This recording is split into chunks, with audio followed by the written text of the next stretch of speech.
just the credibility, I think, of being there in 20 years and doing the work. I mean, this Chambel area has been one place where you can see that they're doing the work. It's just so visible because it's from the community, and you know that they're there for you. When there's like this woman who knows that it's Chambel area will come, they will do that story. And I think that does offer some amount of protection. But I don't want to at all dismiss or make small of the threat. I mean, I think that's an everyday challenge because unlike other journalists, people know who we are, they know where we live, and that has happened lots of times. People have shown up in houses of the reporters and tried to say things or whatever online. Threats. All can. Since we've gone digital, of course, I mean, those are like worldwide the ways that the threats and dangers are.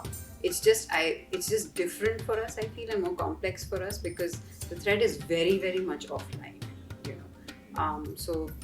So yeah, I don't want to undermine that at all. I think that is a constant challenge that stays. I feel that this now offers some protection after 20 years, where people know that this is a Chambel area journalist, and the first thought will be, it might not want to mess with her. That might be your first thought, as opposed to she's just a woman, I can do or say whatever. Yeah. And she's not going to be silent, because we have taken cases to the police. We have taken things like we have reacted. So it's not like any other woman who is going to silently take.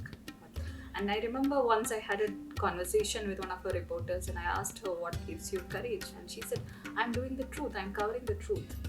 I make sure that I have all the sources true and correct, so that even if you're covering a rape, she makes sure that her side is correct and she has everything in place, then she can report. So it's also part of the training, I think.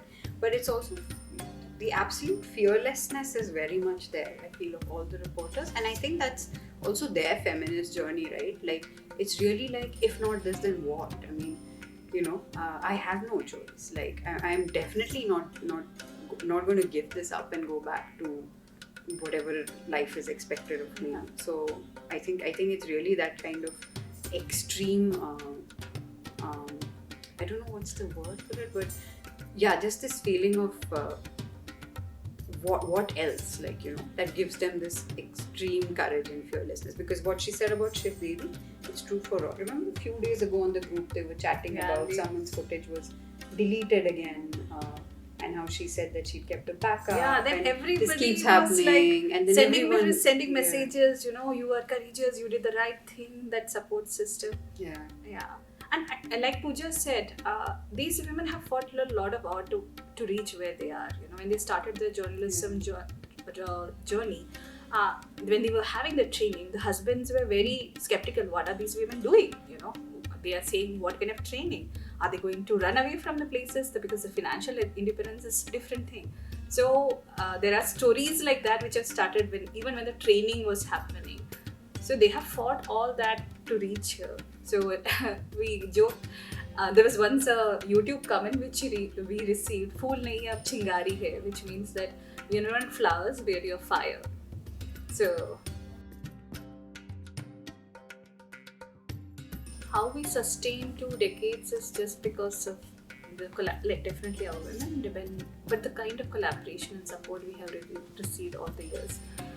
To sustain a rural feminist media network is tough. That's a true reality. For people like us in leadership, always the question was, how will we survive next 6 months?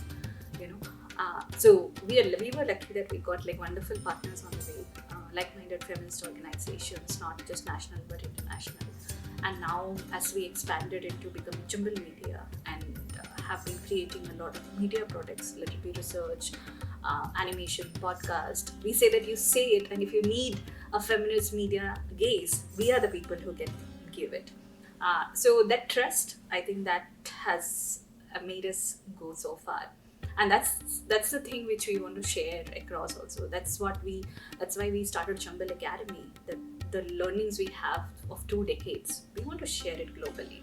we want to replicate the success model or the success formula of Khabal area to new places. We want similar newsrooms to be there in different parts of the country and globally. And because there is so much in common, let it be in India, it might be the caste, but when you take it here, it's a race. So there is so much gender discrimination.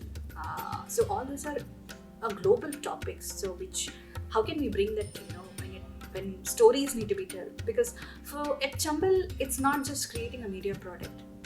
That's the same thing which happened with Khabal area, because when we create a news, it's just not the news. The impact is so connected.